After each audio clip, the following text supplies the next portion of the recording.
I mean, there's so many things we can talk about really with products and services. So we've just picked out three for today. One is developing the value proposition, and we see that as really important. And actually, what you might start to see if you look at other parts of our webinar series is that some of these things also crop up in other dimensions, which is no surprise. And we've talked about value proposition before, but we'll talk about it again today. Then going to talk about and probably spend probably the most amount of time on cross-sell effectiveness, because this is something that we see as a particular challenge with a lot of companies. The cross-sell and the notion of it, absolutely no problem, and it's a brilliant opportunity, but it's more about how to actually execute it. That's where we see the challenge. So we thought it'd be worth giving some airtime to that. And then thirdly, just going to touch on customer experience.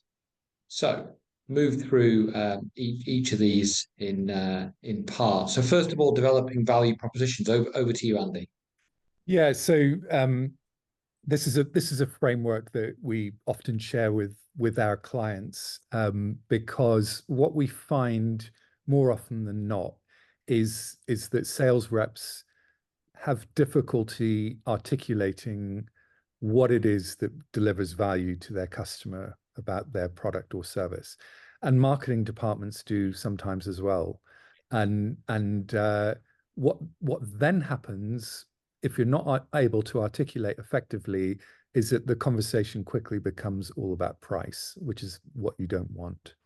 So we take our customers, typically in a workshop environment, through a set of questions that ultimately helps shape the value proposition based on the customer's needs. And when they're able to articulate that effectively, both internally and externally to customers and prospects, then the conversation moves quickly away from price, and it's just much more compelling for the prospect or customer. Next slide, Wayne, please. I think we can build on that, Andy. I think each of these can have a really detailed piece of work behind them. We're just almost starting in one page here, or one framework, the conversation and the thought process, really, more than anything. And it's got to be a really multi-departmental, multifunctional approach. So, for example, who is the buyer?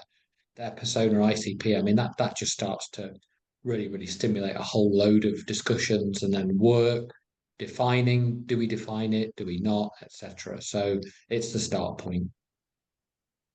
The reason it's really important is because it's critical that we're constantly updating it, and if we don't update it, we've got some problems on our hands. And there are lots of examples of this over time, and we always like to bring. I mean, we try to bring some, within the bounds of confidentiality, some examples from our own work, but of course, it's always nice to bring public examples and ones that we might more easily relate to. Blockbuster, for those who remember it or may have had the pleasure of renting out a video, and just to think about actually how they did they really listen to customers? Did they really evolve? Did they really see the opportunity? I'm sure that they had the wherewithal to be able to get into a postage version of what they did, and to really market and develop that to get the in-home, to get kind of joined up to the in-home experience. But then not doing that and not capitalizing on that didn't enable them then to take on the streaming element of it. And of course, Netflix did the in-home element to begin with, and then moved into the streaming. So it's really, this is almost like the when it goes wrong kind of example, and easy to do, I know, with hindsight. I'm sure there are lots of good reasons why, other than just not listening to customers or not redefining the value proposition. But anyway, thought we'd share it. Over to you, Marek, for this one around value proposition as well. Actually, you made me think about another story, because I work with a consumer goods company, and they created a detergent, a floor cleaning detergent, right? And it was really good, or so they thought, but it was damaging the floors. and they spent loads of money on R&D, you know, trying to improve this and solve the problem. Turns out they were bundling it up with a cheap mop, and it was the cheap mop that was the problem, right? Not their actually really clever detergent. So you also, you know, there are different facets to creating the value proposition, and some is obviously listening to the customer, and others are creating the right product, right, and solving the right problem. Here I've got a question on these, right? So I don't know if anyone wants to volunteer an answer. But which one do you think is the odd one out? What we have here is the Tata Nano car. We have Clairol's Touch of Yogurt shampoo, Firefox, and an iPhone. Don't know if anyone wants to volunteer which they think is the odd one out. I'll be brave. I'll go with Firefox. Okay, what's your rationale? It's a service, not a tangible product. Okay.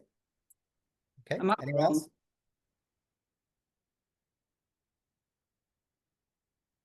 Wrong, did you say, Marek? Or... No, I didn't. There's no wrong answer, but I do have an answer. Okay. I'm in suspense here. All right. So, you know, if we just think about these products, that the Tata Nano was marketed as the world's cheapest car. And you know, Touch of Yogurt, you know, you put the value, you know, the properties of yogurt in your hair. Firefox, great browser. iPhone, we all know all about that. The odd one out here is actually iPhone, because all the other three failed. And the reason they failed wasn't because they were bad products. I mean, the car was decent. For the money, it was decent. It should have been thought about as being no frills, accessible, right? You could have sold lots to really scale this up. But actually, it was perceived as being flimsy and unreliable. Touch of Yogurt shampoo, people just didn't get it, you know, like putting yogurt in my hair, you know. Some people, there were even examples of people eating this, right? They just it just wasn't positioned well. Firefox, great browser, but the way it was, the awareness of it and the distribution compared to Internet Explorer and then Google was dreadful. Again, all very good, well-developed products, but it's the way they were positioned in the market with the customers, the awareness and everything like that. The value proposition was poor. And they've got iPhone, right? I mean, okay, they followed BlackBerry, and it was a big step forward, and you know, every phone since then has followed the model. But it wasn't just that. It wasn't just a great product. It was beautifully made and designed and positioned and marketed.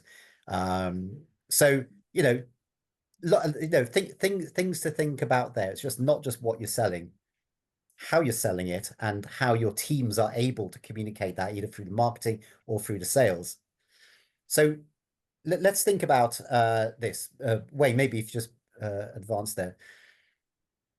Andy spoke about this a little bit earlier, but often the way things are communicated is by pestering people with features, lots and lots of features. It's got this, it's got that, it's got the other. It's essentially a brochure of, you know, it's a tech sheet, right? It's a product sheet. What does it really do though? Can everyone really understand those features? Are those features equally important to every single customer? Probably not. Probably not. The skill of the sales team is not to approach everything with features, what it does, you know, how it's made.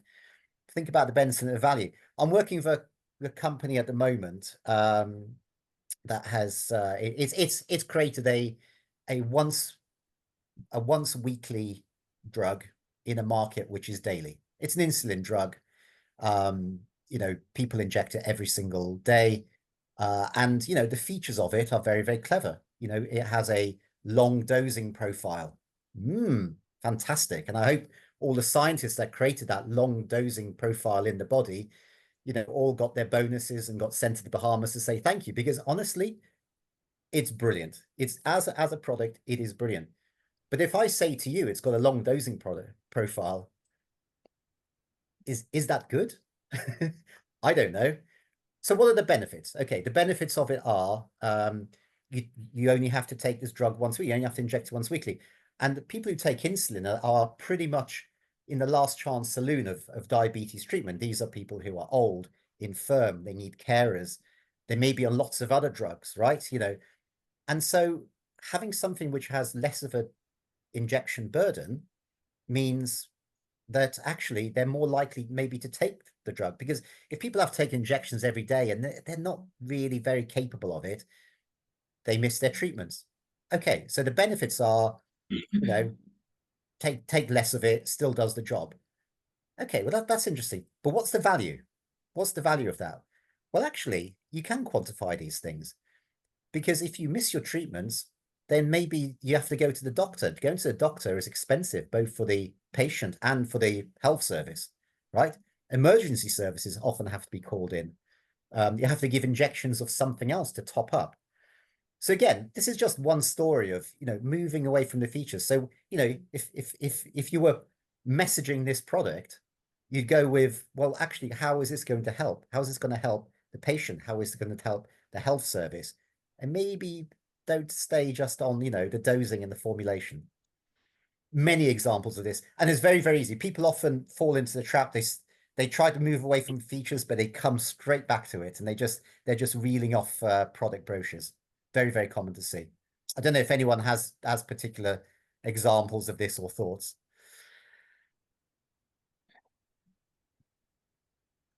Well, maybe we come on to that at the end as well, Marek. We'll give some time for discussion at the end. Thank you. Thank you for that very live example. So one of the other things we look at, or we should think about with products and services, is when we have more than one. And we want to we either have them, that's how we are today, or we're thinking of developing them.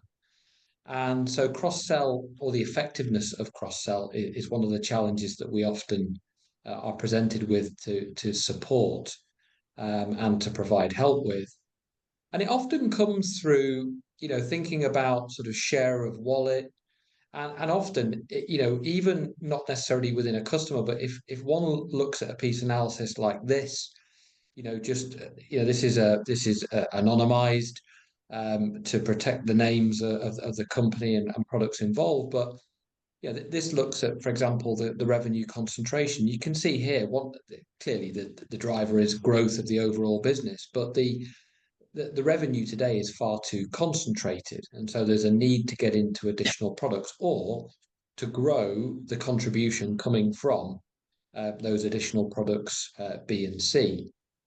And so, it's all right saying that. And actually, it's far harder to do.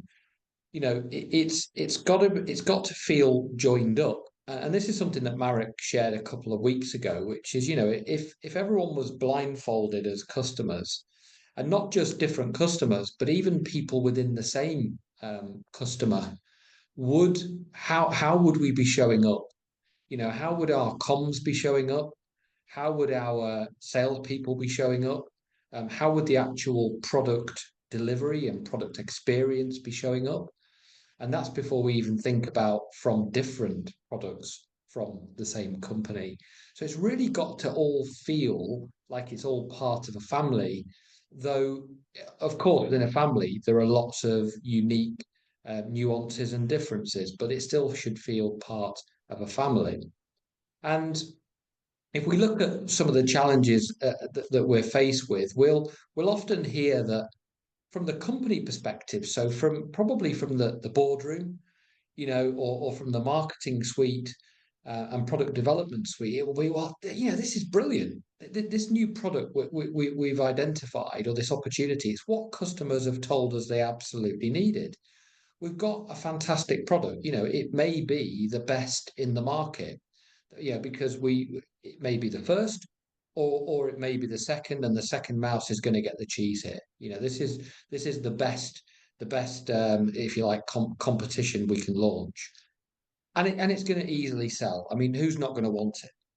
And it's exciting as well. It's exciting for us in this meeting room, and it's exciting for our customers as well. But actually, what we often find is the challenge that joining that to the frontline execution of sales, it's a different story. Sales are thinking, well, how do I actually price this? I've not priced this before, so what do I do? I don't really understand it. Or if I do, I'm not really comfortable or as comfortable with product A that I've sold for absolute donkey's years. And actually, I'm not sure if I want to get distracted because I've got a really good set of customers and I've got some great discussions going on around product A with lots of customers and prospects. So this is going to be a distraction. And I'm not even sure which customers or prospects to really go to with it. Do I go to everyone with it, or do I just target it?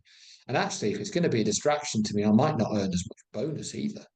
So these are some of the kind of, there are two different conversations going on. One might be in the head, or indeed with peers and so on, with the sales organization, and one might be in where the product development suite sits. And it's about trying to join that up.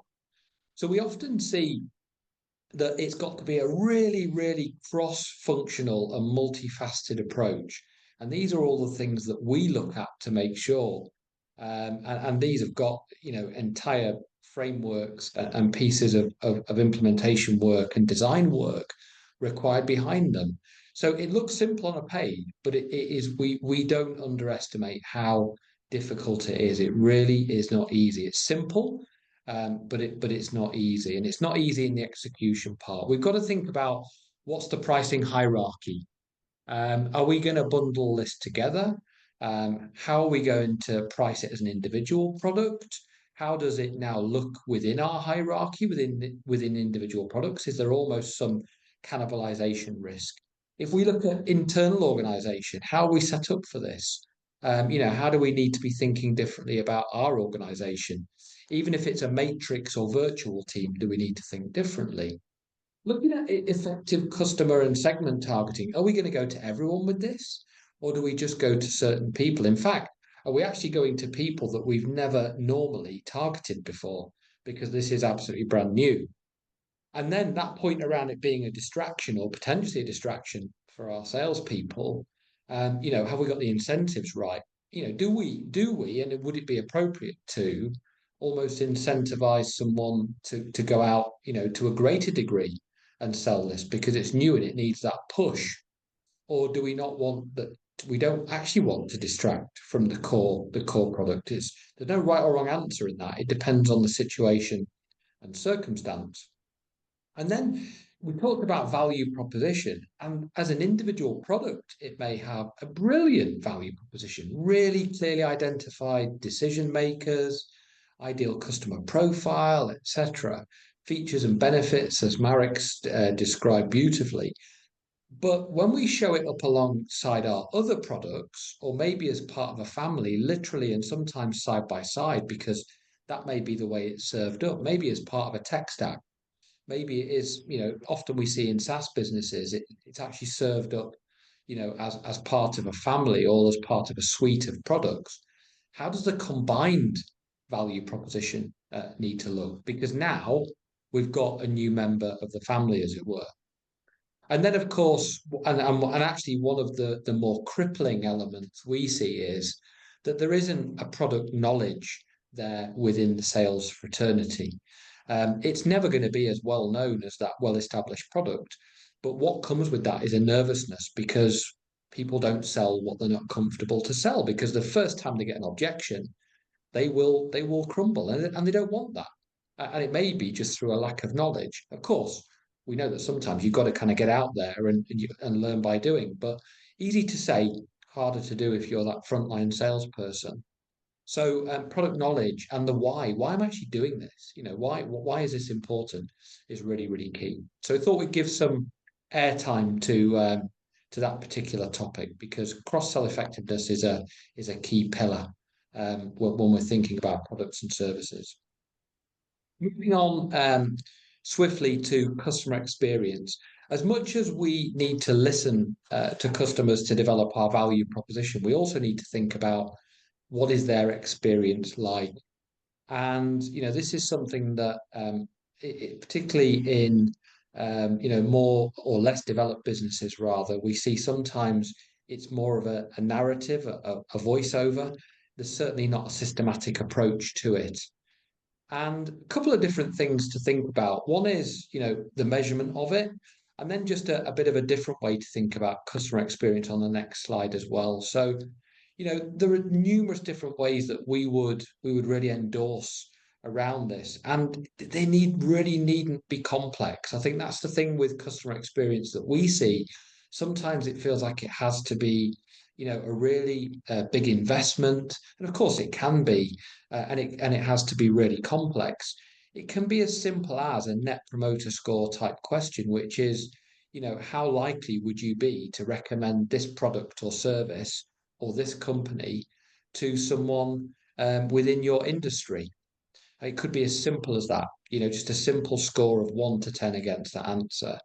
And that could glean a hell of a lot and could start to produce a really clear picture. Customer satisfaction is another measure that's often used as well. Annual surveys are quite good, but of course the danger is we're not getting the heartbeat as it appears throughout the year or throughout the week, throughout the days. And finally, listening groups as well can be really, really important, not just in product development, but just to get customers in and just to actually hear, well, how is this? What are we doing well? What are we not doing so well? What is your actual experience? So important to measure as part of products and services, not just in development phase, but also immediately when we've launched them, but also when they're well established as well, to make sure that we're evolving them and developing them as necessary. And another part that's often undervalued is the role of the actual sales experience in the customer experience. And there's a great piece of work, if anyone's not come across it, called The Challenger Sale, which was written actually back in 2009. So it's a good few years old. But surprisingly, what they shared was that the different experiences or the different elements that make up if you like, the sort of sales, the kind of or contribute the most toward a really, really good customer experience, and not always about company and brand and product and service. And in fact, there's an error on this chart, so apologies. The value price ratio is actually the third largest, but the largest by any extent is actually the sales experience. So the sales experience is actually the largest of any, and that was a piece of work done across 7,000 respondents. So really, really does show the power of literally the experience with the salesperson through that sales process is actually the most influential loyalty driver. So it's not always the product, not always the price. It's actually how I'm dealt with by that salesperson. Apologies for the misleading data, but it's actually sales experience which is the largest part, over 50% weighting. So, question is, I'm going to come off screen just to share this question and just get your thoughts to having gone through some of these. If you look at those three areas, and big complex areas they are: developing value proposition, cross-selling effectively, or measuring customer experience. Either where you are now or where you're planning to be, which of these areas is your biggest challenge? Would be great to hear. Or drop it in the chat equally. Andrew, let's put you on the spot. Sorry guys, I'm sorry I'm late, and then I had a bit of an IT issue, so apologies for that. Apologise. But I am here. I think from my perspective at this moment in time, probably C. I think in terms of developing our value propositions, I'd like to think that we're sufficiently versed in terms of understanding what our value propositions are and the features and the advantages and how they may appeal to our customers in terms of through the funding process and the questioning process. I think cross-selling, it's interesting listening to Wayne, because anecdotally all the stuff that you just outlined in terms of getting buy-in to cross-selling and people being fearful and liking the products they like and sticking with the stuff that's the known because it's the fear of the unknown. And actually, in my years of selling, I've seen all of that, and it is hard because you have to take hearts and minds with you. And I think at the moment, probably our customer service, not in terms of measuring it, we probably don't do it regularly enough and often enough to be able to create the feedback that understands how good we are. And perhaps we do too much. If I'm being honest, we probably do too much navel gazing, looking at our business internally and commiserating and congratulating ourselves how well we're doing departmentally, but not necessarily how our customers see us. So I think at the moment, measuring customer experience is a bit of a challenge for us. And any other thoughts? Raf, welcome. You're on mute. Oh, Hi there. I think all three, the first two definitely resonate. I think the executing the proposition, the development of it is probably our biggest challenge, because there's so much R&D and technology that goes into what we do. So the value proposition from the outset can normally be quite clear, quite easy to conceptualize. Yeah. Being able to execute it at pace is probably our biggest challenge. Yeah. And Ali, you're grappling with cross-selling your various different services, aren't you? Yeah, we are.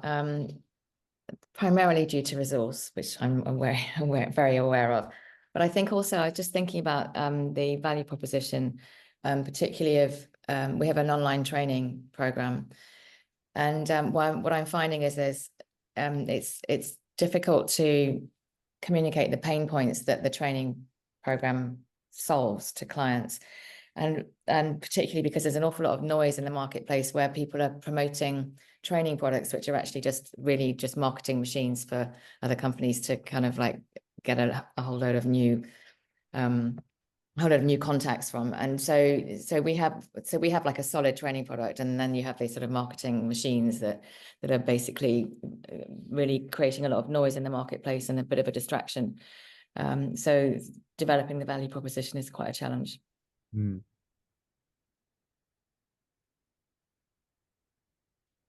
Any other comments, thoughts? Howard, are you clear on yours for connecting? Yeah, we different the stakeholder one area groups? that we're really good at is B. I'm not sure. We're doing a bit of an assessment at the moment on the services that we're providing and whether they're good value for money. We're speaking to the customers about it, and we're developing as we as we talk to people. So A and C are kind of ongoing. I don't really see them as a big challenge. I suppose for me, it's A is the bigger of the three. B we don't struggle with at all. I've always been quite good at noticing when cross-selling can be used and using it to our advantage. So I'm not worried about B at all. So A is, I mean, we undersell some of our products.